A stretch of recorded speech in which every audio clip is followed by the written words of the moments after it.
Hey everybody, welcome to Hope Givers and welcome to this brand new series that we're entitling Do Not Love the World. And we're going to have a great time with this. I invite you to get your notepads out, do your own study, and we're going to be talking about this world system. What does it mean in scriptures when the Bible speaks of do not love the world? So it's going to be an awesome time. I hope you're doing well today, and we're excited to share this with you right here in the spiritual growth section of Hope Givers. I've been thinking about this here lately, and I actually picked up a magazine that I'm kind of embarrassed to share, but I was on an airplane flying to Kansas City, and I found a women's health magazine, forgive me gentlemen, in the seat back pocket doodiddy in front of me. And one of the things that it asked was, what are the top 4 or 5 issues that women in the church face today? It was an incredible thing because at that point it started talking about how that women from all different ages and stages in life have so many different things that they deal with. And this brief summary of women's health talked about some of the things. And I was amazed at some of the things that they summarized that are just on the hearts of women in particular in the church. I want to mention them to you. Number 1 on the list was keeping up with the Joneses, or at least the appearance of having it all together. The second thing was what about me syndromes, the search for affirmation and appreciation in a world in which some women feel lost. The third thing that Women's Health said was very important in the lives of women. Thirdly was the feelings of inadequacy. Comparing themselves with older women, more successful women, listening to what the world tells them they're supposed to look like and be like and do like. Number 4 was being people pleasers, getting our priorities out of line because we're so busy trying to be like everybody else. And then struggling, number 5, with respect and support for and from their husbands. And I got to thinking about that. Why is that? Because the world tells us today that if you're not happy, of course, you can just change your environment because you were born to be happy. You were born to have happiness in your life, and you can just change it anytime you want to. You can change the decorations. You can move out of the house. And if need be, you can change your marriage at any time. But if you have a Bible today, I want you to meet me and just meet me for a moment in John chapter 1, 1 John chapter 2. And one of the things that as a minister, as somebody who speaks to people, I have the unfortunate occasion sometimes to hear and to experience in my ministry is from time to time the profound betrayal that comes when somebody goes through adultery. Now that's not just a man's sin, of course. That's a woman's sin as well. But all too often when that happens and I look into the eyes of somebody, especially a woman who comes to one of our crusades or whatever, who has tears streaming down her cheeks, or you watch her from the platform as she's broken before God, they're most devastated not only because the vows of the marriage have been broken, but someone else is loved more than them, at least in the moment. The pain is not just because vows have been broken.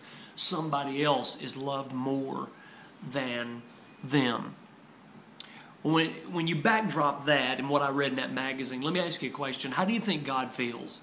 How do you think God feels when we love some things, some issues, some possessions, some stuff, some people more than we love Him? The Bible uses shocking, searing language when it talks about spiritual adultery, spiritual infidelity. In fact, in the Old Testament, there is a terrible, shocking statement in Deuteronomy 31:16, I believe, and it says, Israel went whoring after other gods.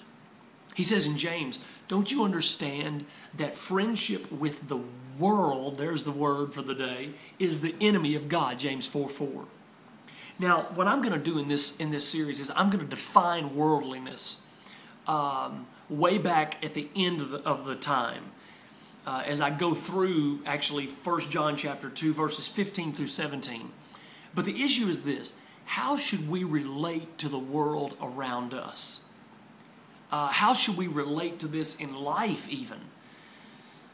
So I want to quickly give a balancing perspective on this. Now, obviously, everything in the world is not evil. Everything in the world is not evil. God has created things for us to enjoy. But you're going to see from a framing perspective in this series that even as I walk through this text that we're reading here today, that we're studying, that's not really what I'm talking about. I'm talking about not the fact that we should enjoy life. You should enjoy life. You should smile. You should have good stuff around you. God has blessed you to be in a culture that has good things.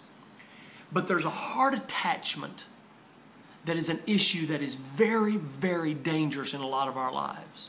You see, when John picks up his pen and writes the verses in 1 John chapter 2, verses 15 through 17, he basically tells us, ladies and gentlemen, what our attitude and our relationship to the world should be about. He answers this question. It's a real simple question.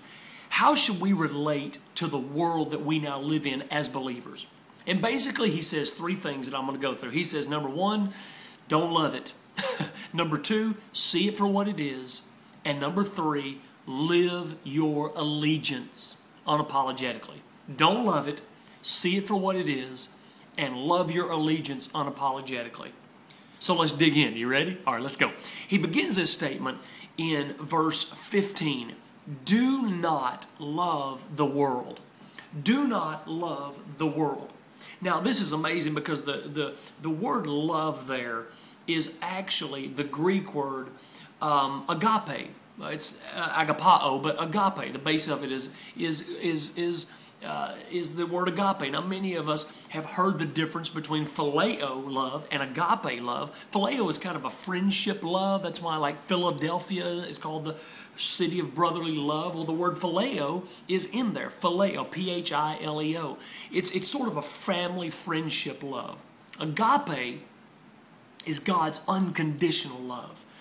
And I sometimes think that we've trivialized that definition, because agape love is actually God's uncommon, unconditional, supernatural love that God has for humanity.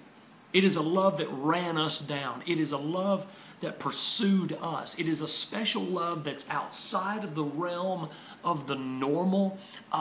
It is a love that drove Jesus Christ to die on the cross in our place, your place, my place. For our sins. It is that love that reached down and picked us up. Agape love. Well, what John is saying here is, don't give the world the same kind of love that God only deserves. I want you to marinate in that for just a second.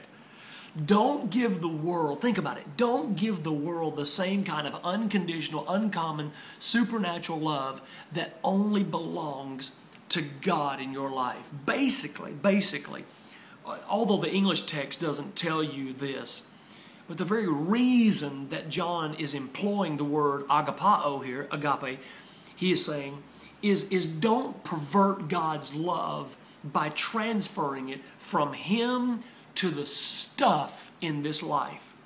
Love not the world. I think there's another implication in this statement too, in this verse. He's saying, in other words, don't expect from the world the lasting contentment and acceptance that only God can give to your life. I think that's powerful, don't you? I think that's some awesome stuff, man, because we are living in a time where we have to be very careful, especially in a blessed culture. Don't love the world. And in part 2 of Do Not Love the World, we're going to be talking about how many of us as Christians are really disappointed because we keep living these duplicitous lives. What do I mean by that? Stay tuned. Part 2 is coming up next. Check it out as we continue the series called Do Not Love the World. God bless you.